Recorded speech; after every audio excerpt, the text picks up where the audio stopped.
LPL teams, like, maybe like seeding overall, right? Even though it's important, even though it matters, it doesn't seem like it matters too much overall to a lot of our LPL teams. Maybe it seems more like whether you're talking about the changes in drafts, whether it's them hiding strats, whether it's them trying out new champions that they can pull out in playoffs. It seems like they definitely value those aspects more than just saying, hey, we need to win every game and get the highest seed possible. Yeah, I think the big difference, though, is between second and third seed. Yes. I think that one is very, very significant. Being able to skip an extra best of 5, agree. but also it's a best of 5 against a strong opponent. And I'd say, right, it probably is those barriers, right? The 4th spot and then the 2nd spot, right? Like being able to close in on those potential skips of those rounds. So going to be interesting to see, and kind of highlighting where we want to look early. As I said, eStar is definitely the comp that I expect to start us off with accelerating the pace of the game. I'm interested to see if Wei makes his way down towards bot, because post 6, I definitely want to see Wei focusing on the top side of the map. But obviously, you do have the engage coming out from ShiauC, maybe a flash face breaker onto yuyanjia, get them an advantage early, and then transition that pressure back up towards Wei playing around Xiaobai. And you can see ShiauC is going to go with that phase rush that we regularly see for the sets. Usually it's in the jungle. This time it's in the support, though. And importantly, he'll have that Nimbus Cloak rune. So when he does flash, he's going to get the extra movement speed and can set up for plays beautifully. And you'd anticipate probably going to be running that Hex Flash as well. And I'm interested to see how Knight does in this matchup in the mid lane. Of course, Knight is, you know, like I said, a famous Ekko player, probably our best Ekko player, despite the fact we don't see him pull it out all too much. It's his 2nd time this split, but this is a bit of a harder lane early on for the Ekko because Orianna's cooldowns are just so low, right? You have the shield you can bring on yourself when Ekko looks for this all-in. Goodness, 369 is really destroying Xiaobai in this matchup right now. Oh. He could maybe flash to try and force a kill. Grasp comes through. He's just going to go for a couple of taunts instead. He'll need his passive to guarantee it. His passive's on up for 2 seconds, and overall we just see Xiaobai backing. Great job from 369. Oh, hook comes down. It's onto Wink here. Forces the cleanse. Nice play from yuyanjia, but the damage is answered. And let's quickly revisit something we were talking about earlier. JackeyLove is going to go for the lethal tempo, so you anticipate he is going to be going for this on-hit build. Yep, and double cleanse coming out from both AD carries as well, so that's obviously Wink's already being blown, but going to be so massive in the middle stages of the game. So we've got to keep our eyes on the junglers as well, because you mentioned earlier that Wei, there was potential that he could try and make a play towards the bottom side before that level 6 mark, but with the way that he's pathing towards this top side, it feels like if he does make a play, it would likely be onto 369 or maybe in the mid lane. And it makes sense for it to be on top side, right? We have mixed damage coming out the Renekton, stun sets up for the spear, but the awkward thing is, you know, GP has the oranges to get away from that CC, and I still think it's fine to play around top early, but if you can find a place to get an advantage in bot lane early on, it just feels like it'd be a nice bonus. 369 is having so much fun in this matchup as well, as you'd expect. He's not recalled just yet, and looks like he will do now. Still has his TP available as Karsa moving into the bottom side of the jungle here. There are no camps, and he knows it. So it looks like he's going to go and try and find a gank instead. yuyanjia has flash available, dredge line available as well, as Wink is the target. Does manage to flash the stun, though. It means that he's going to get out with his life here. ShiauC with a haymaker across the team as well. Overall, nice play, burning those summoners over from eStar. So now JackeyLove and yuyanjia are going to feel very comfortable in the spot lane, and if you can find a hook onto Wink, he is completely vulnerable. Beautiful stuff there coming out from the side of Top Esports to get those summoners on cooldown. 369 dodges the spear. He now knows that Nidalee's hanging around, and he should be safe underneath his tower. Will have those oranges to make it K, as you mentioned earlier. Karsa, though, heading back down towards the bottom lane. I can't say I'm that surprised. Now that Wink doesn't have summoners available, he could go for a play in between the towers as Wink tries to make it down. Ooh, 369 getting hit by the spear. He seems okay with this, honestly. He seems like he's quite happy to 2v1. And I mean, 369 is one of our better laners. Oh, Knight coming in with the TP. Oh my goodness. ShiauC and Wink could be in trouble, but the TP going to be answered here as Fenfen arrives in the bottom lane for the play as well. And that's actually really big for mid lane, because Knight's going to be able to completely outpace this Orianna and keep looking for these side lane roams where she won't be able to answer, and even forcing her back, because Knight already has had a base. As you can see, he bought the Doran's Ring earlier on, which is giving him such good wave control, and now forcing Fenfen to go with a non-optimal back, now going to come back with a Tome and a Null Magic Mantle. So I've got a question for you off the back of that. Yeah. Then. Like, how much do you think Top Esports were considering, hey, let's try and make a play to set this up in the mid lane. Do you think it was just them looking for a dive in the bottom lane, and that was like an advantage that came off the back of it? Yuyanjia, you've just stepped too far, let's be honest here. This is going to go down. Yeah, but going back to your point, no, I actually think the mid lane aspect was probably the more important part for them. I feel like had they been able to pull off a dive, that's actually the bonus in itself, because we saw eStar's bot lane was pretty much full HP when they went for that dive, so I don't think they really had any expectations to get anything from it, and they know that Fenfen had TP. And now Knight has so much sustain, has Doran's Ring, has the Dark Seal. He's been able to spam his Qs and constantly push out this wave.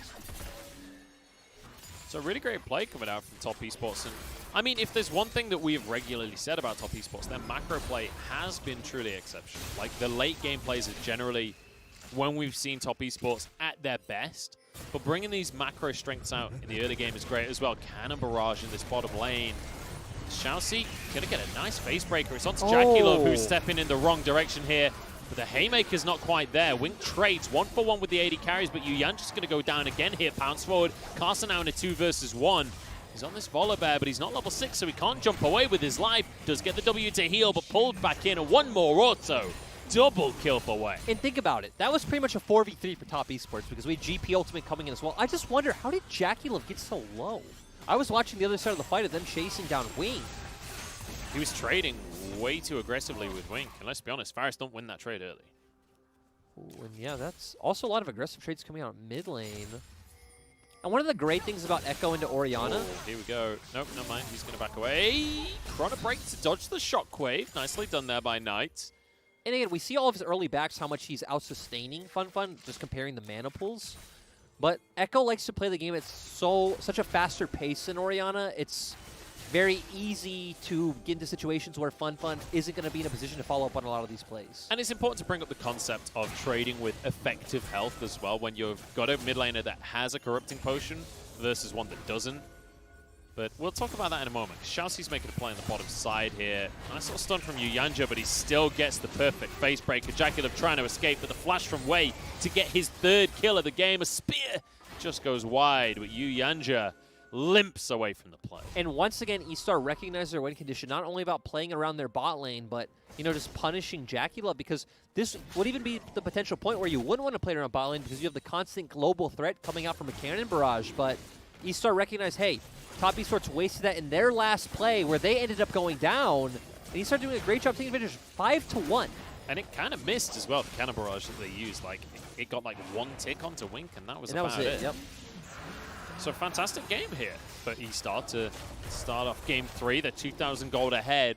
And so far in this series, we've seen that whoever gets that early lead pretty much just dominates the rest of the game. We'll see if eStar can keep that rolling for themselves. As you can see, pings on the map. Both teams moving towards this Rift Herald, but we can see that ShiauC is the only support to move so far. Yep, so it's going to be massive.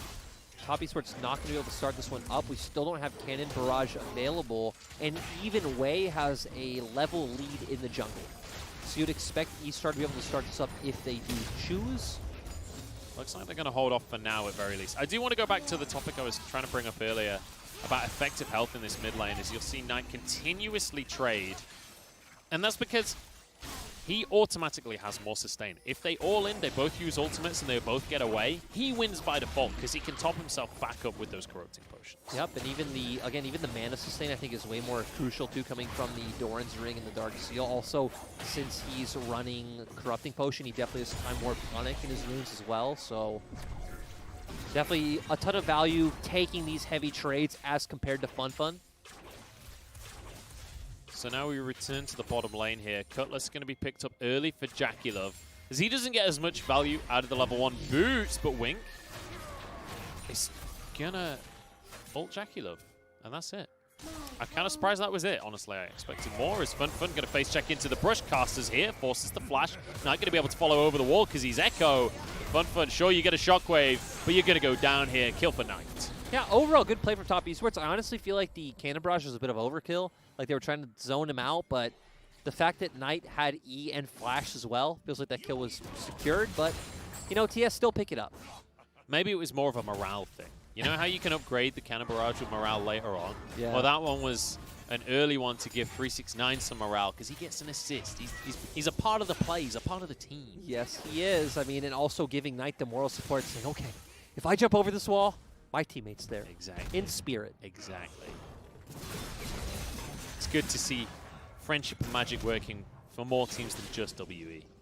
Yes, it is. And still, I say working. WE's not looking so hot, honestly, but Knight takes a spear to the face there, but he'll be fine. He's got the Corrupting Potion. That is his last stack of the Corrupting Potion, though. So all of that conversation we've been having about health sustain in the mid lane, no longer going to be a factor there. Looks like we might potentially see the Rift Herald use top. 369 eats an orange, dodge the stun, Wei coming in, but the spear stepped away from. Cannon Barrage is on cooldown, so 369 has to respect this and back away, because there's a Herald in the pocket away as well. Yep. As we just said, kind of expecting it to come down, but we talked about earlier on in this game how hard it is to pull this combo off up against a GP, right? Has the orange for the stun, not able to reliably hit that spear. He's got himself a call as well, so he's going to be able to scale exceptionally well. Obviously, GP takes a longer while to really kick into the game, and since we're on the topic, let's talk a little bit about the scaling, because you mentioned earlier that Orianna really, really good in the later stages of the game in those team fights, but the same thing can be said for on-hit Varus and for this Gangplank. Even for Ekko. I feel like Ekko is one of our scaling assassins in the game that, you know, once we get to the 3-item point, because let's be honest, at this point in League of Legends, 3 items is late game, that I favor top esports, actually. I feel like you have so much threat coming on the backline from Knight's Ekko. 369 going to do extremely well in a lot of these fights where we see Renekton, Nidalee, and Sett all want to run forward. You talked about the on-hit Varus can have a ton of DPS, so in terms of scaling, I like the way TS comps look. I like the way the formation plays out in the fight with Knight kind of threatening the flank, which makes it really awkward for Fenfen in a lot of these fights.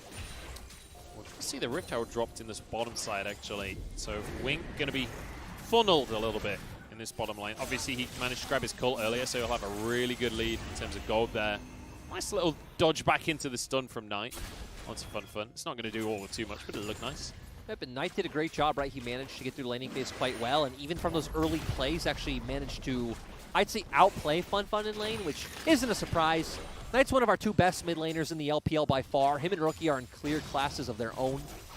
And, like, let's go back to game number 1 as well, because some people would contrast that statement just because of game number 1, but let's bear in mind, Fenfen in game 1 was playing Sett. He didn't play the laning phase. He opted out of the laning phase entirely, and that's how he didn't beat Knight. He got around that. He, like, pressed W on minions, and he got traded on a little bit, walked back, his passive held him up, and then he walked back to the wave and pressed W once again. That is how you play Sett mid. It's pretty good. It's pretty fun. Actually, Fenfen loves it. Yeah. Fenfen does love it. Fenfen's win rate's also extremely good on it, too. Fenfen's pretty much the only one in the league that's still playing it. That I can think of anyway. That's why I compare him to Teacher Ma, where he has these very unique champions that he plays. His champion pulls way more meta, but I'd also say Fenfen has a... ShiauC. He sees the bear and he's fine, and then he sees Nautilus as well. He's like, wait a second. Yep, and we see Vision coming down now for this dragon. Xiaobai is actually walking down here, so wouldn't be surprised if eStar just started up. Xiaobai moving over. 369 does have teleport available. He also has Cannon Barrage, but it looks like top esports going to be okay. Just saying, look, you can have this one. We're going to go for a Cloud Soul. And I like this because remember one of our criticisms. Sorry, go on. One of our criticisms coming into the day was the fact that TS will never opt into giving up Drakes when they do have the superior scaling comp or they have other ways to play out the game. So seeing them finally do it is so nice. They've learned. They've learned from their mistakes. They've learned from their losses. And one thing I want to quickly mention is we've got a Cloud Soul, which usually sounds like it sucks, right? But with Gangplank's ultimate being on a much lower cooldown, with Ekko having Chrono Break every like 4 seconds if you get 4 Cloud Drakes. I know, it's something ridiculous, guys. It's actually insane. This is actually maybe even optimal to have a Cloud Drake with this specific composition from top esports. Yeah, I mean, stacking 4 clouds with Ekko is honestly insane. It's disgusting. Being able to Chrono Break multiple times in a team fight is not okay. And honestly, there are very few arguments to say that Cloud Soul is broken, but this is the one. I think Ekko ult is the one. Maybe Lux ult as well, if you're playing AP Lux. Also interesting to note that Fenfen went for the GLP, which when I think about it, with the way eStar's comp wants to play out the game, I actually think is fine because, right, we have a Nidalee, we have a Renekton, we have, you know, an Ashe Sett in the bot lane. Like, it's very burst-oriented, which is obviously where GLP does outperform the Luden's Ekko. Which I have to say, I feel like a lot of people don't know that. Because I watched the LEC video about it recently where actually mathematically GLP out-damages Ludens in terms of direct burst in one combo. Which I think a lot of people see GLP as much more of a control item and you get it for the slow, not necessarily for more damage. But it's cheaper and up front in one combo will do more burst than Ludens does. Yep, the selling point of Ludens, right, is the fact that you can get the active off multiple times in a fight. But again, the way eStar want to take fights, I don't feel like that would actually really be a factor. So getting a cheaper item that does give more burst feels good. But overall, Top Esports going to get a Herald, and the team's going to trade towers on opposite sides of the map. Yep, so we're having a very slow game here, Lyric, which is pretty surprising considering the other two games in this series. But it's really good news for Top Esports. As we mentioned before, they scaled really well.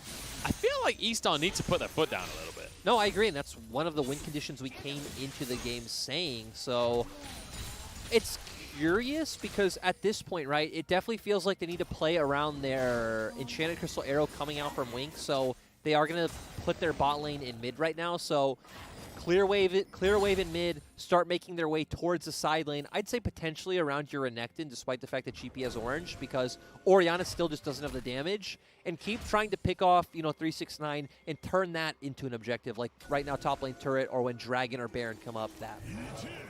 And we have to bear in mind as well that it's a good old while before 369 really comes online. Like, Gangplank, not only is it a 3-item spike for him, but it's 3 really expensive items for Gangplank. You see he's already got his Trinity Force, but he needs an Infinity Edge, he needs an Essence Retriever. These are both exceptionally expensive. That's the thing that I think a lot of people don't realize, too, is GP's not necessarily a late-game champion in terms of scaling. GP's build is just so expensive. Because GP is also at his strongest point, like relative to other champions, at that 3-item mark. It's not like it's just he gets to 3 items when everyone else gets 4. Yeah. This is by 3 of the most expensive items in the game, but Top Esports doing a great job pushing out bot lane. We see where Knight is hovering to pressure mid with this Herald. It's pressure Fenfen with the potential all in there as well. Herald goes in, doesn't quite finish off the tower, but it's low enough where they can finish things off later on. Knight posturing for potentially a dive, but it's going to be the Crystalline Arrow onto JackeyLove, forces the cleanse out here. And now the hook goes a little wide from yuyanjia, flashes the shockwave, nothing's going to hit this fight. Knight now in a little bit of trouble as Wei goes in. Xiaobai trying to get out on the other side. Nobody wants to fight. Everyone's pretending they want to fight, but nobody's willing to go in. yuyanjia's just had some dreadful dredge lines in the past week. And that was not meant to be some kind of like pun with the word dredge. What a dredgeful player. Yeah, exactly. Oh, jeez. But yeah, I still remember the one against RNG where he pulled the minion when he was trying to pull Gala. That was only like a week ago. Suboptimal, I think is the politically correct word we're going to use here. Some suboptimal dredge lines. Some nautical dredge lines, if you will. Jesus. But Dragon's up in 25 seconds. Once again, eStar should be the team that have pressure to control this. Xiaobai, I'm sorry, is going to push out the wave now. Should start heading over. But if he wants to keep pressure top, he obviously has the TP. And I want to see if 369 just heads bot outright, which it does look like he's doing. So, Drake up 5 seconds. Top Esports clearing mid and moving over here. eStar are the ones with the inside track. Xiaobai's in base with the TP available, so he can always join the play. But only if there are wards remaining. Top Esports are doing their best to clear out all of this vision. Looks like he just TPs to the mid lane, realizes he's not going to get a flank this time around. And the thing is, we really want to see Knight threatening a flank, you know, coming from a side, coming from behind, making it uncomfortable for Wink and Fenfen to play out the fight. I love how you just tell us how yuyanjia can't hit a hook to save his life, and then he immediately misses a hook. eStar have brute forced their way into the play, though, here. They have position on this Dragon. Top Esports, they look like they want this one. 369 is here as well with the Gangplank. Cannon Barrage available. Xiaobai is just not tanky enough yet. Knight goes into the play. In goes everybody. Showstopper in, though. ShiauC manages to equalize the play now. 4 for 4, but ShiauC's exceptionally low. Cannon Barrage not quite doing enough here. And it's just unfortunate that Karsa went down, because had any other member gone down for the side of Top Esports, they definitely could have kept going with this Drake. Oh, they're going back in on this one. The Drake's going to go down, but yuyanjia's going to look for a hook. Knight trying to get in. Wei can get over the wall here. That's a good spear onto yuyanjia as well. They back away. They survive this one. And I mean, it was a bit unfortunate, right? It looks like eStar weren't exactly on the same page. Xiaobai pulled the trigger just a tad too soon. Got bursted out right away. Oh, I thought that was going to be a kill. I thought that was a kill as well. But overall, we also saw the lack of damage coming out from Orianna at this point in the game, right? He hit, it looked like it was a 4-man shockwave, but did pretty much nothing. So here we go. We have the replay once again. yuyanjia hooking in. They do have a ton of CC down on the Renekton, and Knight doing a great job of kind of scaring the other members of eStar from walking forward, allowing for the burst to come down onto Xiaobai. And then we do see Karsa going down as well. Yeah, really nice shockwave, as you say, as well. 3-man on the back line. Just no damage. Yeah, it just doesn't have the items yet. It's got the GLP and that's it. So he'll be continuing to scale up as the game goes on. But we can see people starting to hit level 11 as well across the map here. So the ultimate's going to be more and more powerful throughout this game. Knight almost level 16. He's already level 14 in that mid lane. So 2 levels up right now. But I mean, very close game in the Colonel's mind. But once again, we are on soul point for the side of eStar, which, again, might not sound too impactful, especially with Cloud Soul for their squad, but even getting us to the point of Elder sounds really nice for eStar. It's kind of a weird one, isn't it? Because this Cloud Soul is not very valuable at all for the side of eStar, aside from maybe for Nidalee. You know, having a Cloud Soul on Nidalee is always great. And Renekton, for that matter. But denying that from top esports is so valuable for them, being able to remove the potential of these ridiculous cooldown ultimates. Will do a lot of work for them. See both teams posturing for fights, and this is what we've seen all game, is the two teams posturing like they want to go, but not being willing to commit. And realistically, I don't see a way that eStar have to really attack the map in the next 3 minutes unless top esports overstep. Well, ults across the board going in all directions. Shockwave onto 2 here is ShiauC. He has the Haymaker, but he's going to go down here. Knight straight into the back line. Look at the damage onto Wink. That is insane. Now the stun coming on through, or the shield at very least, as Fenfen goes down. Knight is on a rampage here. It's 369 goes underneath the tower. Xiaobai arrives, but he's way too late. Another kill going their way, and top esports out of nowhere get an ace. And there's a reason why Knight is known for this champion, doing such a great job to get directly on the back line, and even top esports quickly recognizing, hey, you know, the Enchanted Crystal Arrow missed. Xiaobai isn't here. Xiaobai doesn't have TP. 369 is already walking, pulling the trigger instantly, picking up all those kills, and now going to get a Baron for themselves. And honestly, Fenfen is wishing he'd played the Ekko, because eStar would love to wind back the clock on what just happened over the last minute, because this just went from an incredibly even, maybe even eStar favored game to all about top esports. It at least went, we were at a point in the game where, you know, we could imagine eStar winning. They're at a pretty good point. We talked about, hey, they shouldn't be able to find windows unless top esports overstep. They try to find one. eStar the ones who overstep. I want to keep my eyes on Knight here. Jumps directly onto Wink. Great flash coming out from him. So much burst, and already has the Lich Bane as well. Keeps going onto Fenfen. So much mobility, and just secures a bunch of these kills. I love how it's not even necessarily anything special there. He just runs at them. Yeah. Like, he's just fast, and he has his flash available, so he just runs at Wink, gets the kill easy. And we have the Magi. Oh my. Look at the damage. Yeah. Actually, you know, surprisingly great damage from 369 as well, right? We didn't highlight the ultimate. The ultimate was, like, really sick coming out from him. And the highlight play was definitely following Knight, not seeing 369 kill tanks, but did a great job. JackeyLove as well. But, yeah, back to Knight's build. We have Magi's once again. I mean, are you surprised? No. I'm not surprised. Hey, he's got 10% more movement speed. Yeah. So he can run at Wink even quicker. You get it from the Lich Bane as well. Okay. Well, 369. He's eating an orange. Citrus is good for you. Got some vitamins. Like, to be fair, right, we've talked about this concept many, many times, that when you're behind like this and facing the enemy team sieging with Baron, you do need to commit to one side with numbers advantage. You're going to have to give up somewhere. So I can understand the play that eStar are trying to make, but they're not able to find it. Everyone was too far to follow up on the arrow that Wink hit. The problem is as well, like, who do you realistically hit with that arrow? Like, Knight can chrono break out of any play you make. JackeyLove has cleansed. yuyanjia is going to be tanky enough anyway. ShiauC going to get a face breaker.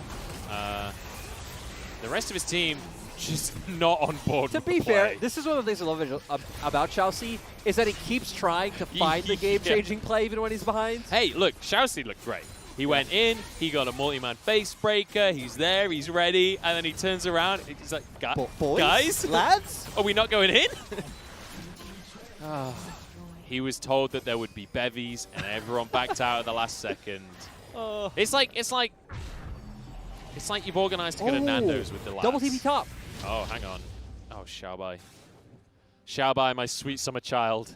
There's just nothing that's going to go right for you here. He's going to use the Dominus. He's going to pretend that he can survive, but no. Hey, and that we're at 3 GP, like we talked about. Yeah. So, going to be critting, going to be hitting with a massive amount of damage. My goodness. Guys, top esports didn't get 2-0'd by eStar. Let's go. They didn't get 2-1'd by eStar. This is a win. This is looking like a win. I don't want to say that just yet, though. I believe in top esports' ability to throw this game. I don't. I mean, unless we somehow like buy it would 10 actually more be ridiculous. minutes. If top esports actually lose this game, I think that would be the biggest throw of the split. Like, period. Look, if top esports lose this game, Munchables will probably do quit his job. There we go. I don't think I will. Oh. I don't think I will. I appreciate that. That would not be that exciting anyway. I like that you try to add stakes to this, but all you're going to do is ruin my life, you know? I appreciate the effort, but I also really don't appreciate that effort. You know what I appreciate? Knight is Rabadon's death cap. Knight is going to be hitting massive. I mean, geez, I actually want to see how much AP he has with the Medjais as well. A whole bunch. Observer, who doesn't listen to me, probably doesn't understand my language. I was going to say, probably can't speak English. Can you please show us at some point? Just click on Knight, dude. That's all we ask. Yeah, we'll get there. We'll keep our eyes peeled. As one of the things about observing in League of Legends is you'll usually click on a player and then move the camera from there.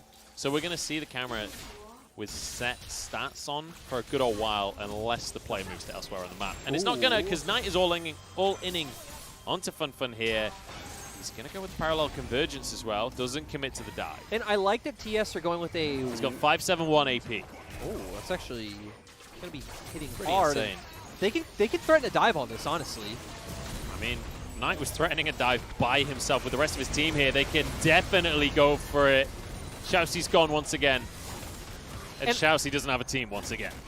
Great play from TS. I love that they're doing a 1-4 setup rather than a 1-3-1 because, again, you're not giving any angle for eStar to abuse what would be your 3-man core in the mid lane. Oh, 3-6. No, what is the damage onto Wei? Oh, that was so close, but yuyanjia Dreadline. And this is what we talked about, the 3-item spike from GP. You just do so much with those Karsa's barrels. Not even here. Oh, and my God. The poor Wing flashed for the depth charge there, Dreadline as well. This is over. Top esports just brutalizing eStar before my very eyes. And again, Karsa's not even here, and they still have the confidence to do this. This is well, it was 4v5, not anymore, because they already annihilated one player. Certainly 4v4, because I think ShiauC was still dead. But still, the fact that they were doing it is awesome. Oh my goodness. And eStar, this is not feeling good. Because here's the thing, right? Usually in this situation, we talk about miracle plays. We talk about the ways for these teams to get back in.